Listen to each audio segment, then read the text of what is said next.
नमस्कार। आइए सुनते हैं मुंशी प्रेमचंद्र जी द्वारा लिखी हुई कहानी दो सखियां का दूसरा भाग।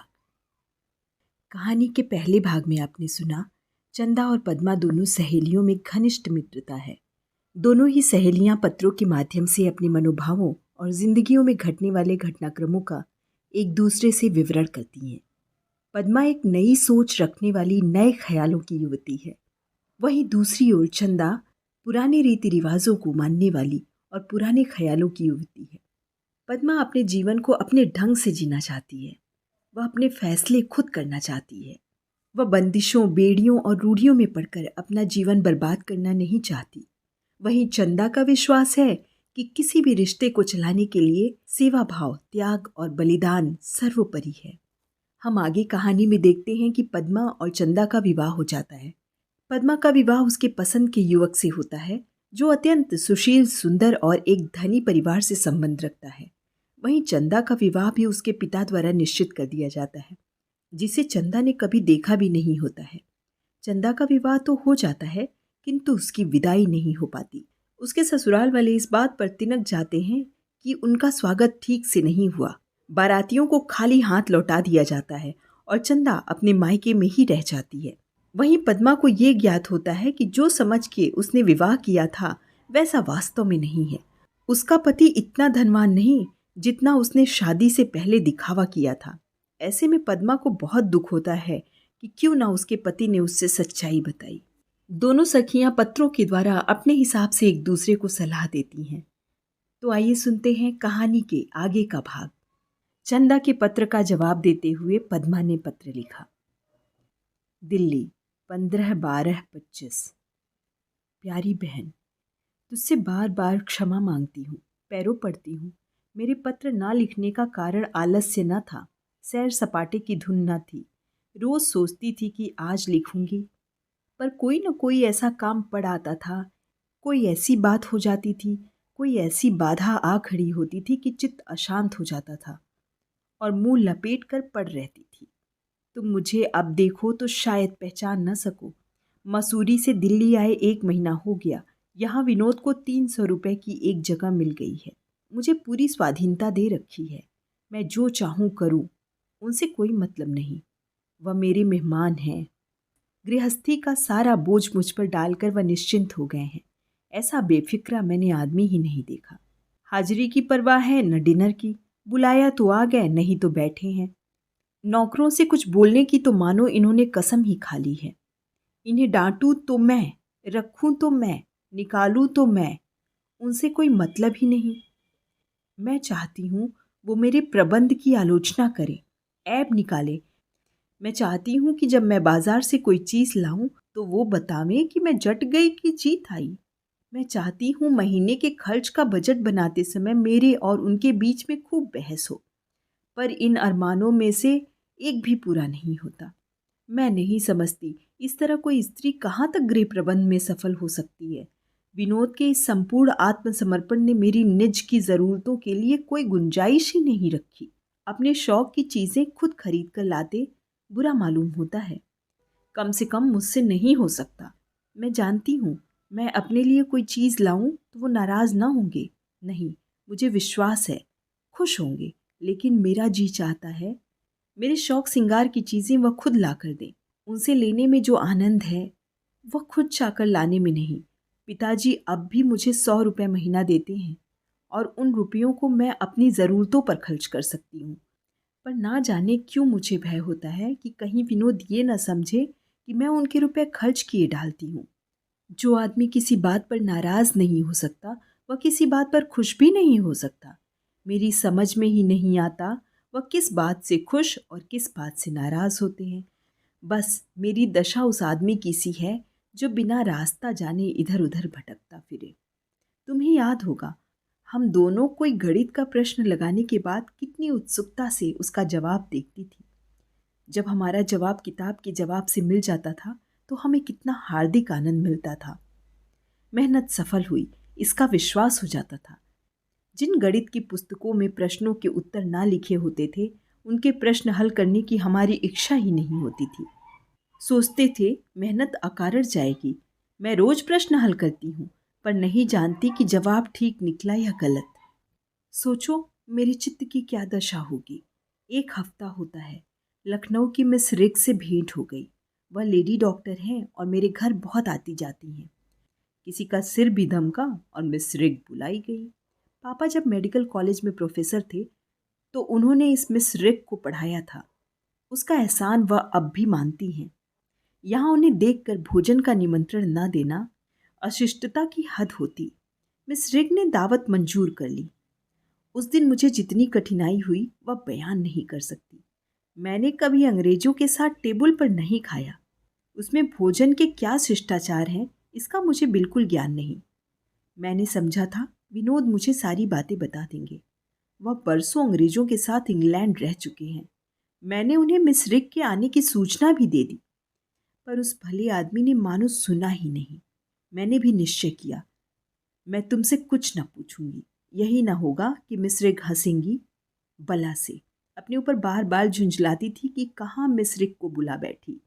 पड़ोस के बंगलों में कई हमी जैसे परिवार रहते हैं, उनसे सलाह ले सकती थी, पर यही संकोच होता था कि ये लोग मुझे गवारीन समझेंगे। अपनी इस विवशता पर थोड़ी देर आंसू भी बहाती रही। आखिर निराश होकर अपनी बुद्धि से काम लिया।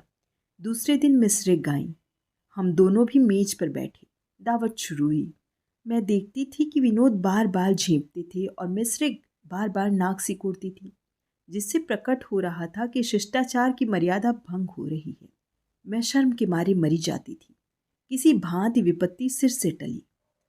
तब मैंने कान पकड़े कि अब किसी अंग्रेज की दावत ना करूंगी। उस दिन से देख रही हूँ विनोद मुझसे कुछ खिंचे हुए हैं। मैं भी नहीं बोल रही हूँ। वह शायद समझते हैं कि मैंने उनकी भद्द करा दी। मैं समझ रही हूँ कि उन्होंने मुझे लज्जित किया। सच कहती हूँ चंदा, गृहस्थी के इन झंझटों में मुझे अब किसी से हंसने बोलने का अवसर नहीं मिलता। इधर महीनों से कोई नई पुस्तक नहीं पढ़ सकी। विनोद की विनोदशीलता भी न जाने कहाँ चली गई। अब वह सिनेमा या थिएटर का नाम भी नहीं लेते। हाँ, मैं चलूँ तो वह तैयार हो जाएंगे। मैं चाहती हूँ प्रस्ताव उनकी ओर से हो, मैं उनका अनुमोदन करूँ। शायद वह पहले की आदतें छोड़ रहे हैं। मैं तपस्या का संकल्प उनके मुख पर अंकित पाती हूँ। ऐसा जान पड़ता है अपने में गृह संचालन की शक्ति न पाकर उन्होंने सारा भार मुझ पर डाल दिया है। मंसूरी में वह घर के संचालक थे। 2-2.5 महीने में 1500 खर्च किए। कहाँ से लाए यह मैं अब तक नहीं जानती। पास तो शायद ही कुछ रहा हो। संभव है किसी मित्र से ले लिया हो। 300 रुपये महीने की आमदनी में थिएटर और सिनेमा का जिक्र ही क्या। 50 रुपये तो मकान ही के निकल जाते हैं। मैं इस जंजाल से तंग आ गई हूँ। जी चाहता है कि विनोद से कह दूं कि मेरे चलाए यह ठेला न चलेगा। आप तो 2-2.5 घंटा यूनिवर्सिटी में काम करके दिन भर चैन करें। खूब टेनिस खेलें, खूब उपन्यास पढ़ें, खूब सोएं और मैं सुबह से आधी रात तक घर के झंझटों में मरा करूं। कई बार छेड़ने का इरादा किया, दिल में ठान कर उनके पास गई भी, लेकिन उनका सामीप्य मेरे सारे संयम, सारी ग्लानि, सारी विरक्ति को हर लेता है। उनका विकसित मुखमंडल, उनके अनुरक्त नेत्र, उनके कोमल शब्द मुझ पर मोहिनी मंत्र सा डाल देते हैं। उनके एक आलिंगन में मेरी सारी वेदना विलीन हो जाती है। बहुत अच्छा होता अगर वह इतने रूपवान, इतने मधुरभाषी, इतने सौम्य ना होते। तब कदाचित मैं इनसे झगड़ बैठती, अपनी कठिनाइयाँ कह सकती। इस दशा में तो इन्होंने मुझे जैसे भेड़ बना लिया है, मगर माया को तोड़ने का मौका तलाश कर रही हूँ। एक तरह से मैं अपना आत्मसम्मान खो बैठी हूँ। मैं क्यों हर एक बात में किसी की अप्रसन्नता से डरती रहती हूँ? मुझ में क्यों यह भाव नहीं आता कि जो कुछ मैं कर सकती हूँ वह ठीक है? मैं इतनी मुखापेक्षा क्यों करती हूँ? इस मनोवृत्ति पर मुझे विजय पाना है, चाहे जो कुछ हो। अब इस वक्त विदा होती हूँ। अपने यहाँ के समाचार लिखना जी लगा है। तुम्हारी पद्मा। अब पद्मा के पत्र के जवाब में चंदा ने फिर पत्र लिखा। काशी, 25/12/25। प्यारी पद्मा, तुम्हारा पत्र पढ़कर मुझे कुछ दुख हुआ, कुछ हंसी आई, कुछ क्रोध आया। तुम क्या चाहती हो यह तुम्हें खुद नहीं मालूम। तुमने आदर्श पति पाया है। व्यर्थ की शंकाओं से मन को अशांत न करो। तुम स्वाधीनता चाहती थी, वह तुम्हें मिल गई। 2 आदमियों के लिए 300 रुपये कम नहीं होते। उस पर अभी तुम्हारे पापा भी 100 रुपए दिए जाते हैं। अब और क्या करना चाहिए? मुझे भय होता है कि तुम्हारा चित्त कुछ अव्यवस्थित हो गया है। मेरे पास तुम्हारे लिए सहानुभूति का एक शब्द भी नहीं। मैं 15 तारीख को काशी आ गई। स्वामी स्वयं मुझे विदा कराने गए थे। घर से चलते समय बहुत रोई। पहले मैं समझती थी कि लड़कियां झूठ मूठ में रोया करती हैं। फिर मेरे लिए तो माता पिता का वियोग कोई नई बात ना थी। गर्मी, दशहरा और बड़े दिन की छुट्टियों के बाद 6 सालों से इस वियोग का अनुभव कर रही हूँ। कभी आंखों में आंसू ना आते थे। सहेलियों से मिलने की खुशी होती थी, पर अब की तो ऐसा जान पड़ता था कि कोई हृदय को खींचे लेता है। अम्मा जी के गले लिपटकर तो मैं इतना रोई कि मुझे मूर्छा आ गई। पिताजी के पैरों पर लौट कर रोने की अभिलाषा मन में ही रह गई। हाय, वह रुदन का आनंद! उस समय पिता के चरणों पर गिरकर रोने के लिए मैं अपने प्राण तक दे देती। यही रोना आता था कि मैंने इनके लिए कुछ ना किया। मेरा पालन पोषण करने में इन्होंने क्या कुछ कष्ट ना उठाया। मैं जन्म की रोगिणी हूँ। रोज ही बीमार रहती थी। अम्मा जी रात रात भर मुझे गोद में लिए बैठी रह जाती थी। पिताजी के कंधों पर चढ़कर उचकने की याद मुझे अभी तक आती है। उन्होंने कभी मुझे कड़ी निगाह से नहीं देखा। मेरे सिर में दर्द हुआ और उनके हाथों के तोते उड़ जाते थे। 10 वर्ष की उम्र तक तो यूं गए। 6 साल देहरादून में गुजरे। अब जब इस योग्य हुई कि उनकी कुछ सेवा करूं, तो यूं पर झाड़कर अलग हो गई। कुल 8 महीनों तक उनके चरणों की सेवा कर सकी, और यही 8 महीने मेरे जीवन की निधि हैं। मेरी ईश्वर से यही प्रार्थना है कि मेरा जन्म फिर इसी गोद में हो, और फिर इसी अतुल पितृस्नेह का आनंद भोगूं, और फिर इसी पितृस्नेह का आनंद भोगूं। संध्या समय गाड़ी स्टेशन से चली। मैं जनाना कमरे में थी और लोग दूसरे कमरे में थे। उस वक्त सहसा मुझे स्वामी जी को देखने की प्रबल इच्छा हुई। सांत्वना, सहानुभूति और आश्रय के लिए हृदय व्याकुल हो रहा था। ऐसा जान पड़ता था जैसे कोई कैदी काला पानी जा रहा हो। घंटे भर बाद गाड़ी स्टेशन पर रुकी। मैं पीछे की ओर खिड़की से सिर निकालकर देखने लगी। उसी वक्त द्वार खुला और किसी ने कमरे में कदम रखा। उस कमरे में एक औरत भी न थी। मैंने चौंक कर पीछे देखा तो एक पुरुष। मैंने तुरंत मुंह छिपा लिया और बोली, आप कौन हैं? यह जनाना कमरा है, मर्दानी कमरे में जाइए।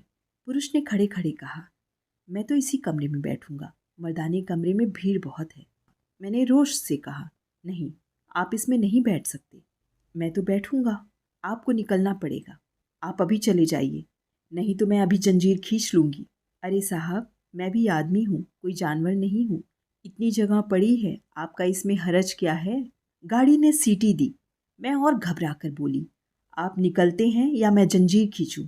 पुरुष ने मुस्कुरा कर कहा, आप तो बड़ी गुस्सावर मालूम होती हैं। एक गरीब आदमी पर आपको जरा भी दया नहीं आती। गाड़ी चल पड़ी। मारे क्रोध और लज्जा के मुझे पसीना आ गया। मैंने फौरन द्वार खोल दिया और बोली, अच्छी बात है, आप बैठिए, मैं ही जाती हूँ। बहन, मैं सच कहती हूँ, मुझे उस वक्त लेश मात्र भी भय न था। जानती थी गिरते ही मर जाऊंगी, पर एक अजनबी के साथ अकेले बैठने से मर जाना अच्छा था। मैंने एक पैर लटकाया ही था कि उस पुरुष ने मेरी बाँह पकड़ ली और अंदर खींचता हुआ बोला, अब तक तो आपने मुझे काले पानी भेजने का सामान कर दिया था। यहाँ और कोई तो है नहीं, फिर आप इतना क्यों घबराती हैं? बैठिए, ज़रा हंसिए, बोलिए। अगले स्टेशन पे मैं उतर जाऊंगा। इतनी देर तक कृपा कटाक्ष से वंचित ना कीजिए। आपको देखकर दिल काबू से बाहर हुआ जाता है। क्यों एक गरीब का खून सिर पर लीजिएगा?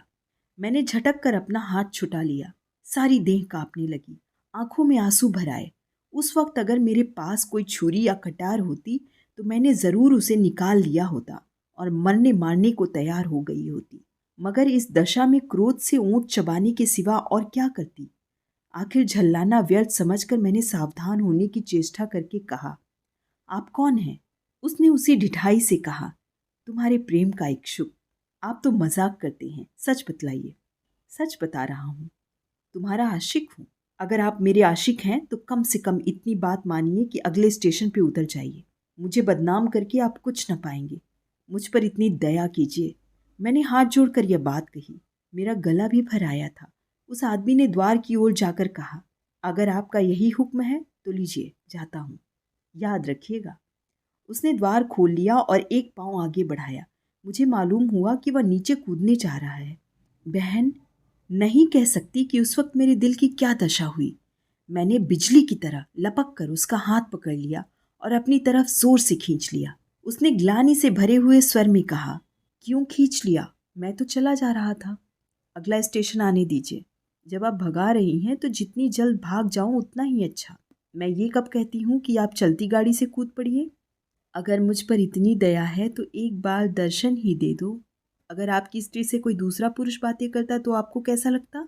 पुरुष ने त्योरियां चढ़ाकर कहा। मैं उसका खून पी जाता। मैंने निसंकोच होकर कहा, तो फिर आपके साथ मेरे पति क्या व्यवहार करेंगे यह भी आप समझते होंगे। तुम अपनी रक्षा आप ही कर सकती हो प्रिय। तुम्हें पति की मदद की ज़रूरत ही नहीं। अब आओ, मेरे गले से लग जाओ। मैं ही तुम्हारा भाग्यशाली स्वामी और सेवक हूँ। मेरा हृदय उछल पड़ा। एक बार मुंह से निकला, अरे आप, और मैं दूर हटकर खड़ी हो गई। एक हाथ लंबा घूंघट खींच लिया। मुंह से एक शब्द न निकला।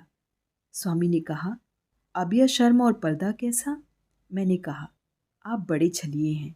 इतनी देर तक मुझे रुलाने में क्या मज़ा आया? स्वामी, इतनी देर में मैंने तुम्हें जितना पहचान लिया उतना घर के अंदर शायद बरसों में भी न पहचान सकता। यह अपराध क्षमा करो।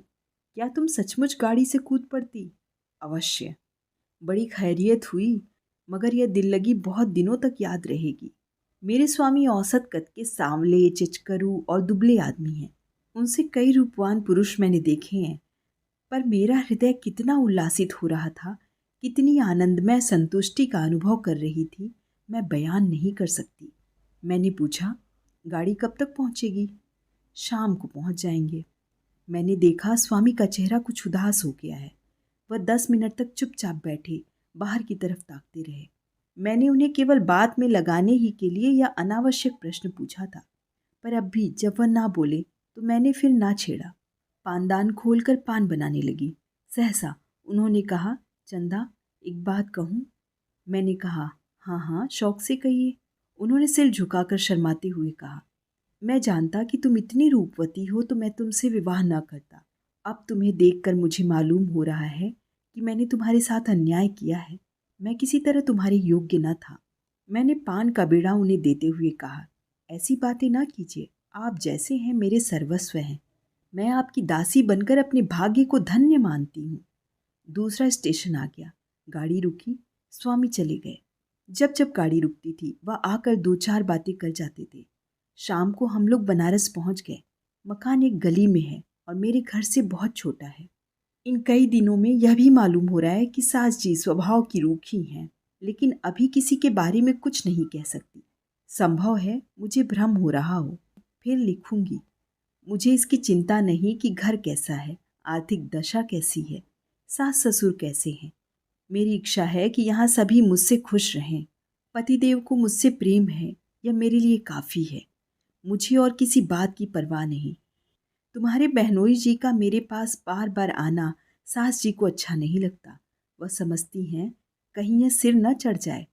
क्यों मुझ पर इनकी यह अकृपा है कह नहीं सकती, पर इतना जानती हूँ कि वह अगर इस बात से नाराज़ होती हैं तो हमारे ही भले के लिए।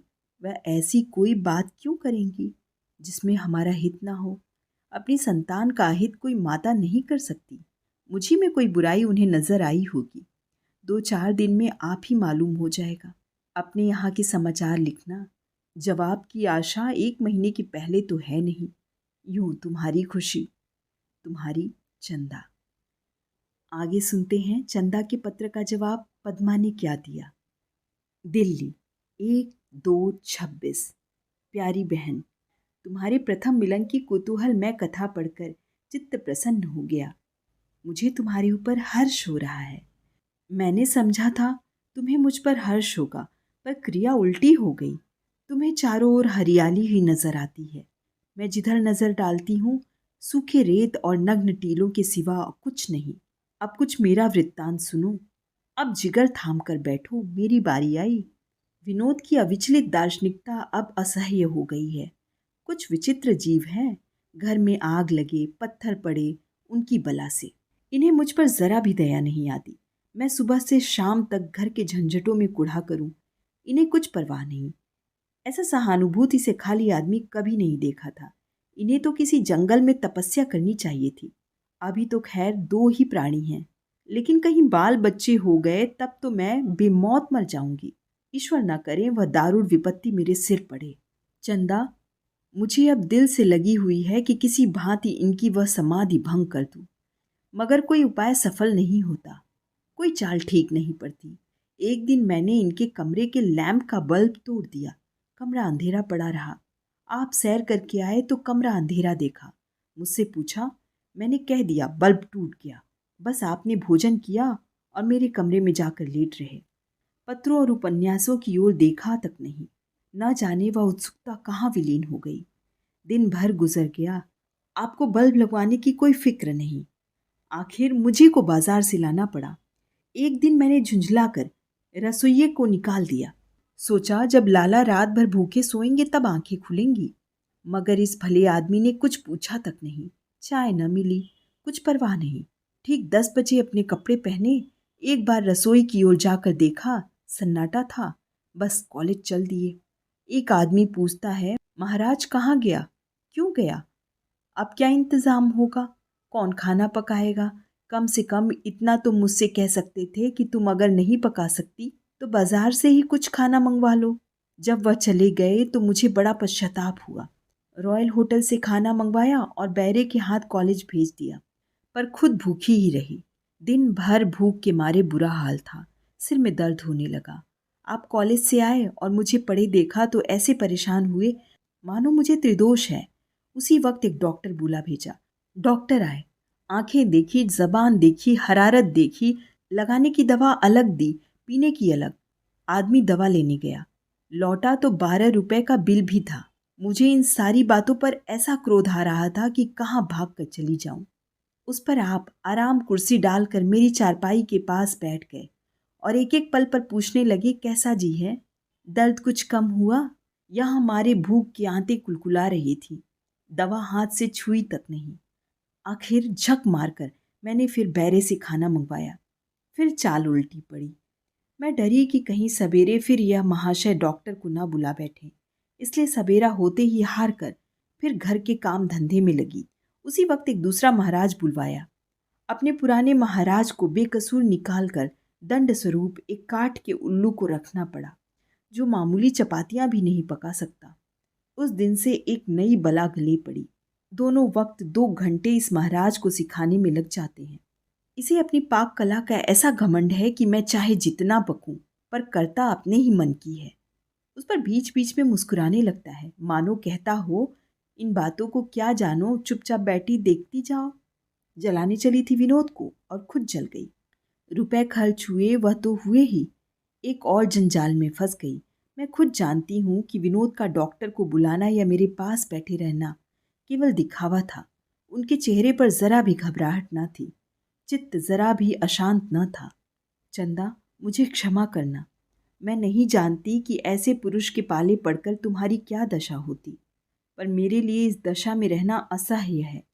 मैं आगे जो वृत्तांत कहने वाली हूँ उसे सुनकर तुम नाक भौं सिकोड़ोगी, मुझे कोसोगी, कलंकिनी कहोगी, पर जो चाहो कहो, मुझे परवाह नहीं। आज 4 दिन होते हैं मैंने त्रिया चरित्र का एक नया अभिनय किया। हम दोनों सिनेमा देखने गए थे। वहाँ मेरी बगल में एक बंगाली बाबू बैठे हुए थे। विनोद सिनेमा में इस तरह बैठते हैं मानो ध्यानावस्था में हो, न बोलना न चालना। फिल्म इतनी सुंदर थी, एक्टिंग इतनी सजीव कि मेरे मुंह से बार बार प्रशंसा के शब्द निकल जाते थे। बंगाली बाबू को भी बड़ा आनंद आ रहा था। हम दोनों उस फिल्म पर आलोचनाएं करने लगे। वह फिल्म के भावों की इतनी रोचक व्याख्या करता था, मन मुग्ध हो जाता था। फिल्म से ज्यादा मजा मुझे उनकी बातों में आ रहा था। बहन, सच कहती हूँ, शक्ल सूरत में वह विनोद के तलुओं की बराबरी भी नहीं कर सकता, पर केवल विनोद को चलाने के लिए मैं उससे मुस्कुरा मुस्कुरा कर बातें करने लगी। उसने समझा कोई शिकार फंस गया। अवकाश के समय वह बाहर जाने लगा तो मैं भी उठ खड़ी हुई, पर विनोद अपनी जगह पर ही बैठे रहे। मैंने कहा, बाहर चलते हो? मेरी तो बैठे बैठे कमर दुख गई।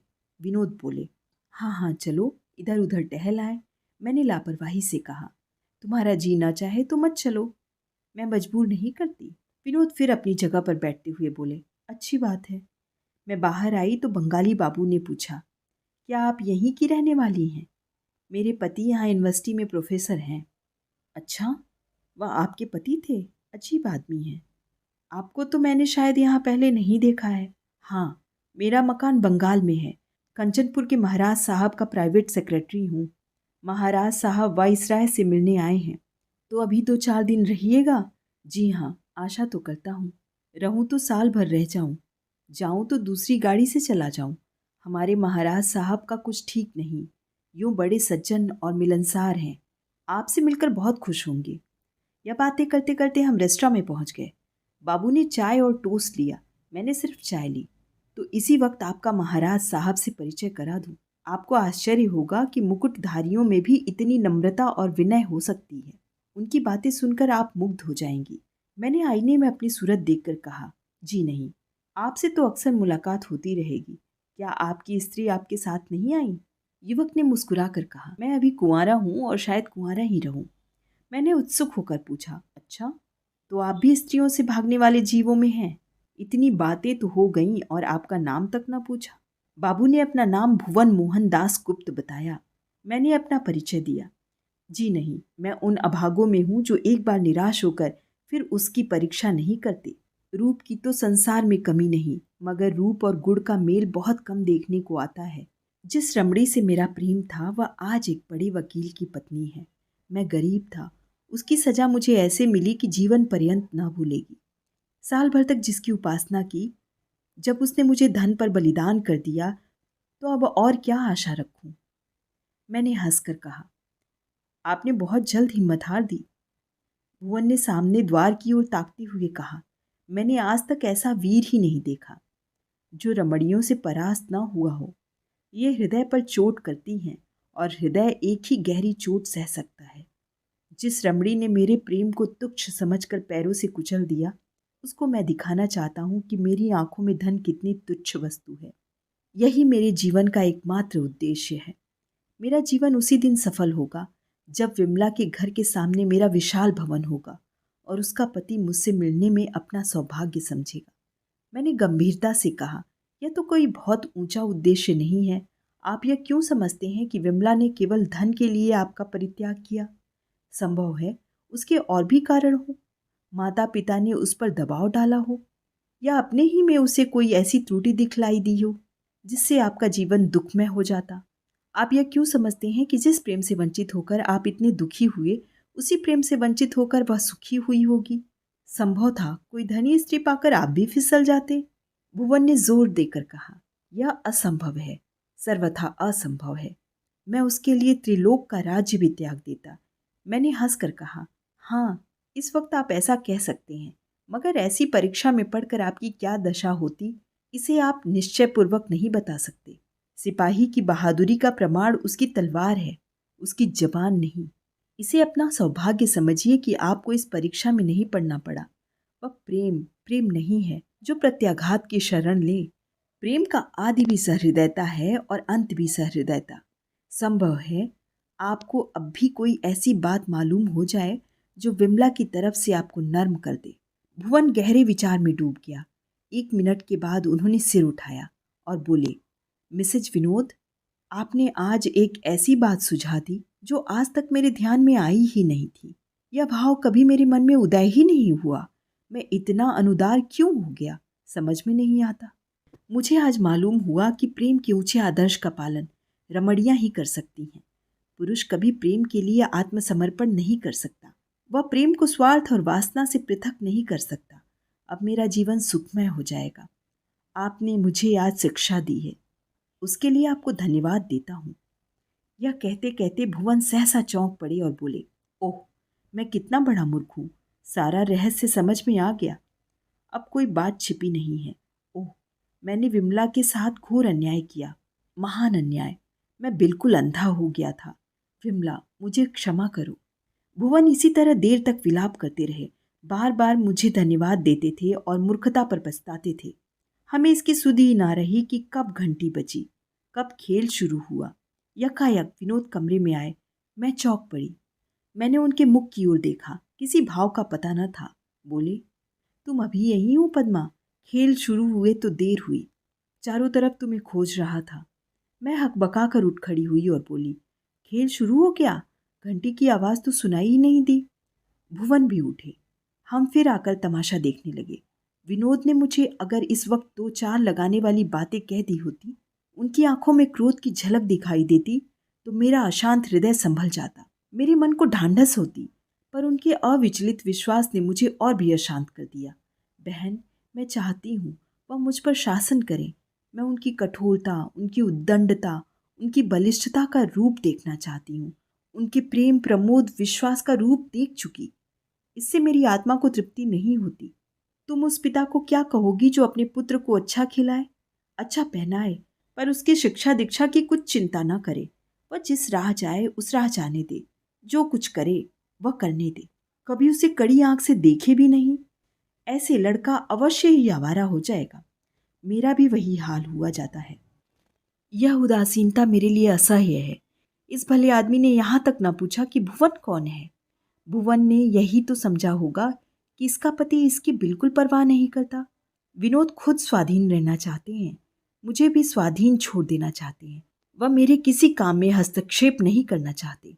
इसी तरह चाहते हैं कि मैं भी इनके किसी काम में हस्तक्षेप ना करूं। मैं इस स्वाधीनता को दोनों के लिए विष तुल्य समझती हूँ। संसार में स्वाधीनता का चाहे जो भी मूल्य हो, घर में तो पराधीनता ही फलती फूलती है। मैं जिस तरह अपने एक जेवर को अपना समझती हूँ, उसी तरह विनोद को अपना समझना चाहती हूँ। अगर मुझसे पूछे बिना विनोद उसे किसी को दे दें तो मैं लड़ पड़ूंगी। मैं चाहती हूँ, कहाँ हूँ, क्या पढ़ती हूँ, किस तरह जीवन व्यतीत करती हूँ, इन सारी बातों पर उनकी तीव्र दृष्टि रहनी चाहिए।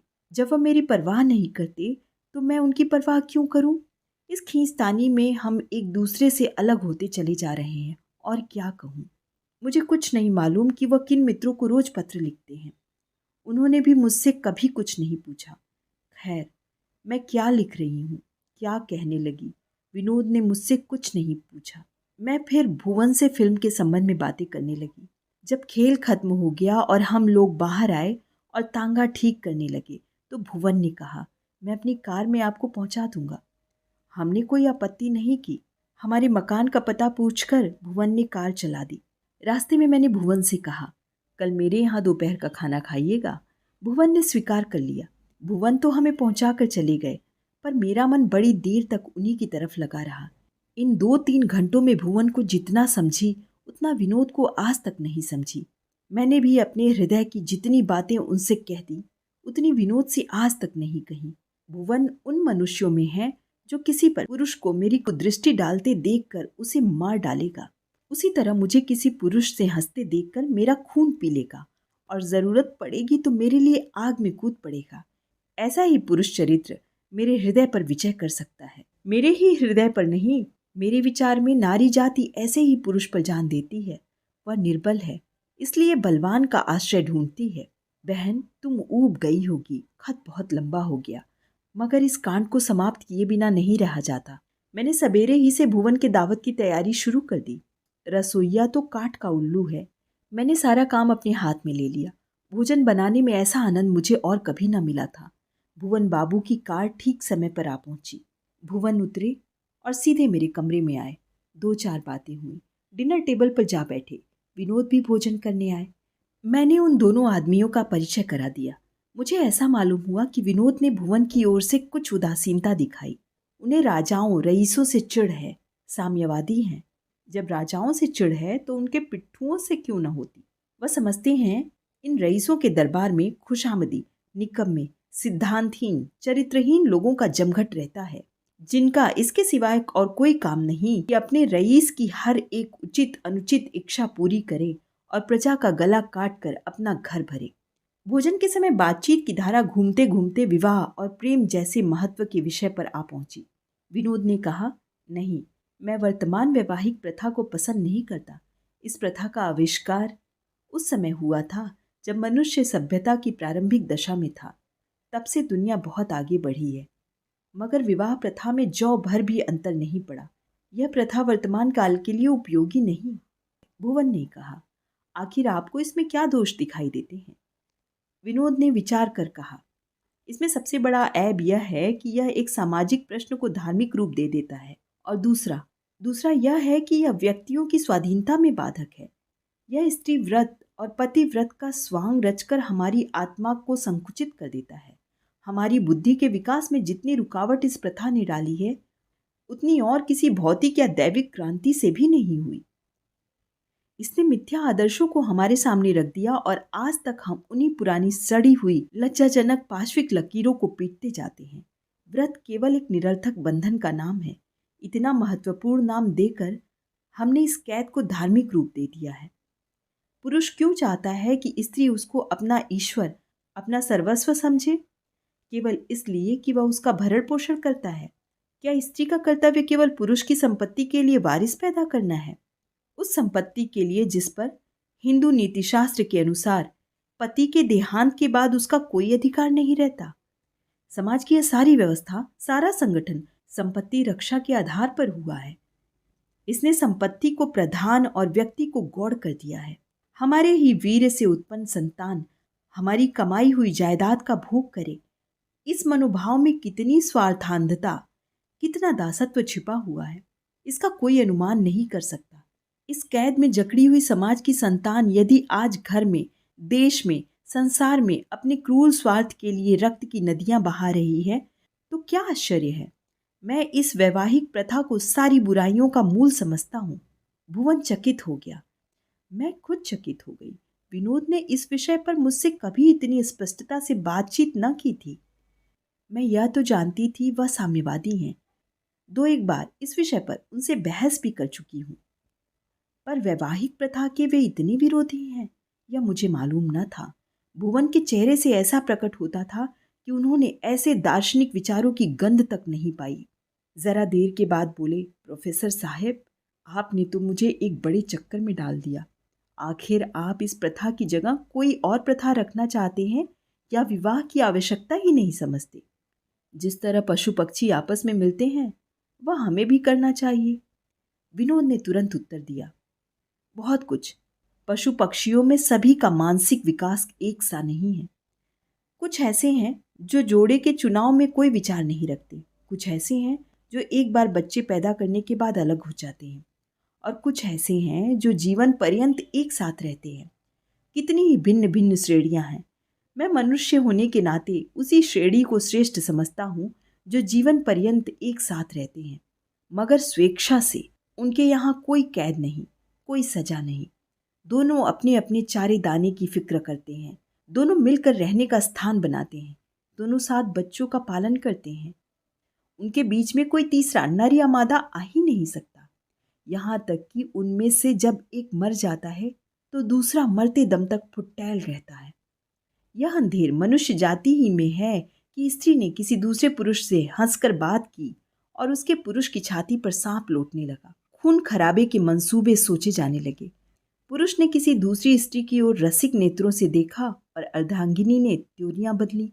स्त्री के प्राण लेने को तैयार हो गए। यह सब क्या है? ऐसा मनुष्य समाज सभ्यता का किस मुख से दावा कर सकता है? भुवन ने सिर सहलाते हुए कहा, मगर मनुष्यों में भी तो भिन्न भिन्न श्रेणियां हैं। कुछ लोग हर महीने एक नया जोड़ा खोज निकालेंगे। विनोद ने हंसकर कहा, लेकिन यह इतना आसान काम ना होगा। या तो वह ऐसी स्त्री चाहेगा जो संतान का पालन स्वयं कर सकती हो, या उसे एक मुश्त सारी रकम अदा करनी पड़ेगी। भुवन भी हंसे। आप अपने को किस श्रेणी में रखेंगे? विनोद इस प्रश्न के लिए तैयार न था भी बेढंगा सा सवाल। झेपते हुए बोले, परिस्थितियां जिस श्रेणी में ले जाएं, मैं स्त्री और पुरुष दोनों के लिए पूर्ण स्वाधीनता का हामी हूँ।